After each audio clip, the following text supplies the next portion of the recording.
10 minutes from now, half the people in this room will be dead. Not by a gunshot, but by a 30-meter drop or a stab in the back from their best friend.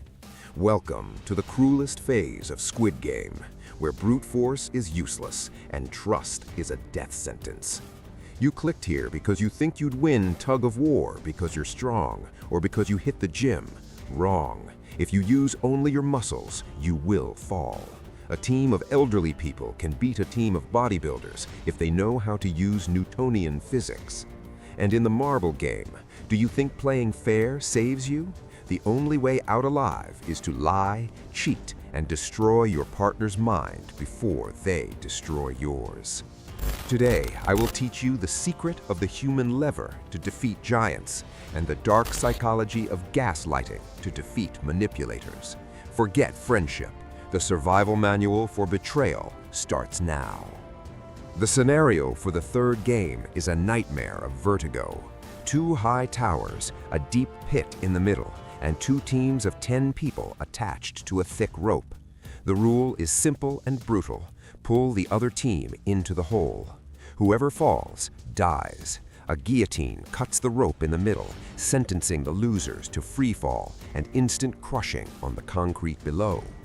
The rookie mistake is looking at the size of the opponents and giving up before starting. You look to the other side and see 10 strong men full of testosterone. You look at your side and see old people, women, and the injured. You think the math doesn't add up. Wrong. Tug of War is not about muscle strength, biceps, or size. It is about mechanical advantage, friction, and leverage. Player 001, the old man, Ilnam, taught the theory, but I will explain the science behind survival. The first survival strategy is structural locking.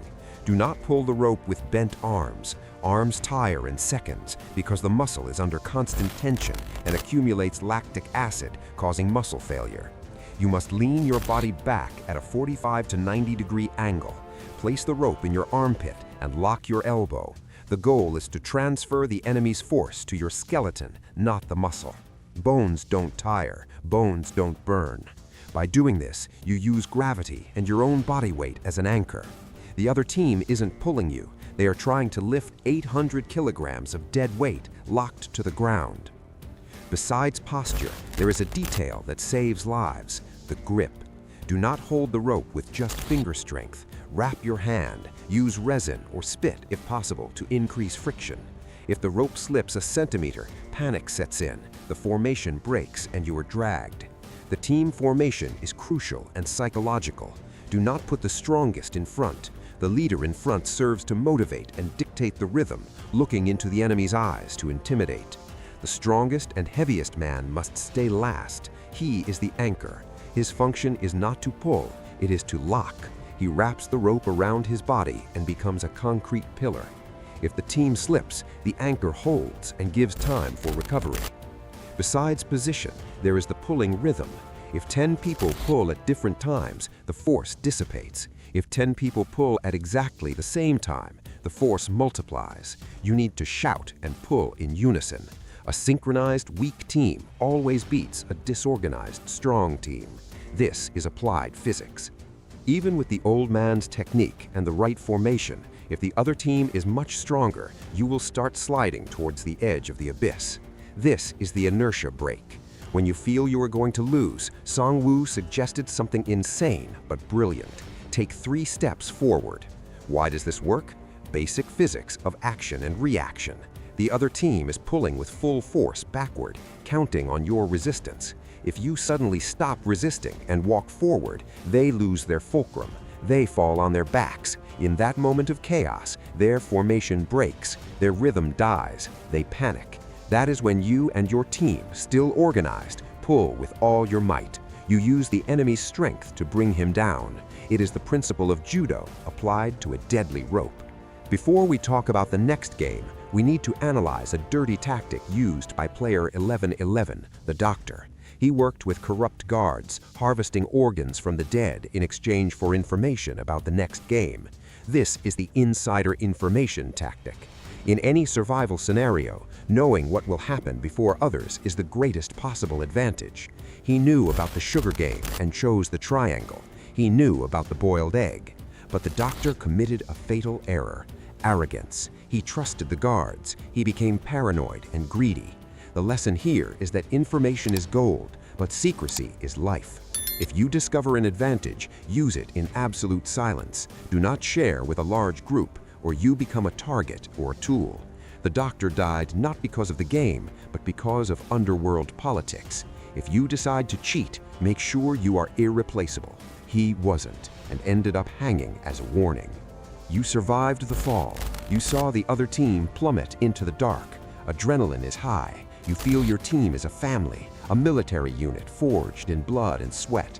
The organizers ask you to form pairs. Choose someone you trust, someone you want to go to the end with. You choose your best friend, your spouse, the strong guy who saved you in Tug of War. This is the fatal error, the biggest mistake of the entire championship. The system lied to you. The pair is not for cooperation, it is for competition. By choosing someone you like, you just signed the death warrant for one of you. The tactical rule here is cold and painful.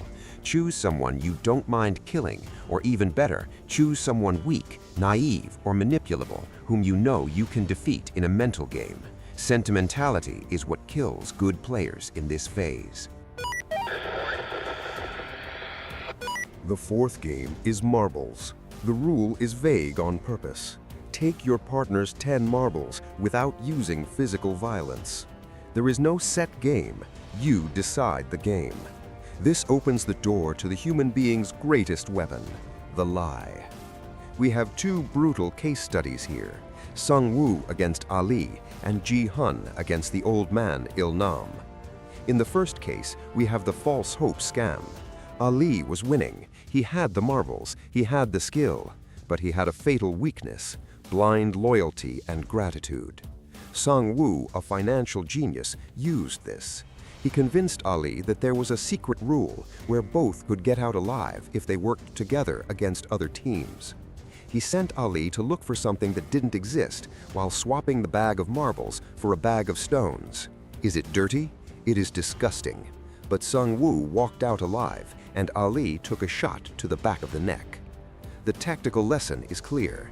If you are losing the game of skill, change the game to speech. Exploit the opponent's naivety.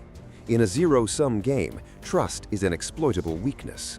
Never trust anyone who promises a magical solution where everyone wins. In Squid Game, for one to win, the other has to die. In the second case, Ji-hun exploited cognitive vulnerability. He used the old man Il-nam's apparent dementia against him. He tricked a man who didn't seem to know where he was or what day it was. The strategy here is gaslighting, making the opponent doubt their own reality and memory. You bet wrong, remember? You said odd. If your opponent hesitates, you attack. Ji-hun survived, not because he was the better player, but because he was willing to deceive a dying old man. But there is an even better strategy that few noticed: the choice of the game. The rule says whoever wins the 10 marbles. It doesn't say whoever wins at odds or evens. If you have good aim, insist on playing whole, throwing the marble into the pit. If you have bad aim, insist on playing guessing, which is pure luck. Whoever defines the rule defines the winner. If your opponent wants to play something you are bad at, refuse, make a scene, sit on the floor and refuse to play. Drag the argument until the opponent yields out of exhaustion or fear of time running out. The 30-minute clock is your pressure weapon. The less time remains, the more desperate the opponent gets and the more mistakes he makes. Another important detail: violence. The rule says no physical violence, but we saw the gangster Deok-soo intimidate his partner to the limit. The threat of violence works just as well as real violence. If you are physically bigger, use your size to force the opponent to accept the game you want. Fear paralyzes logical reasoning. At the end of this game, the fake village is covered in blood and tears. Husband killed wife, friend killed friend, the strong killed the weak. Squid Game proves here that human survival is ultimately a selfish act. To pass this stage, you need to turn off empathy. You need to look at the person in front of you not as a human being with a family, but as an obstacle that holds the 10 marbles you need to keep breathing. You learned to use gravity on the rope and lies in marbles. The group has diminished drastically. The weak died in the fall. The naive died betrayed. Only the strong, the lucky, and the psychopaths remain. The next challenge is the infamous glass bridge, a game where skill doesn't matter, only mathematical probability and the cruelty of pushing the next person to test the floor. But that is a subject for the next manual. Now answer me in the comments. Be honest. In the marble game, who would you be? Sung-woo, who betrays to survive at any cost, or Ali, who dies with a clean conscience? Comment Traitor alive or Loyal dead. Subscribe to the channel. Here we play to win. See you on the bridge, and remember, trust no one.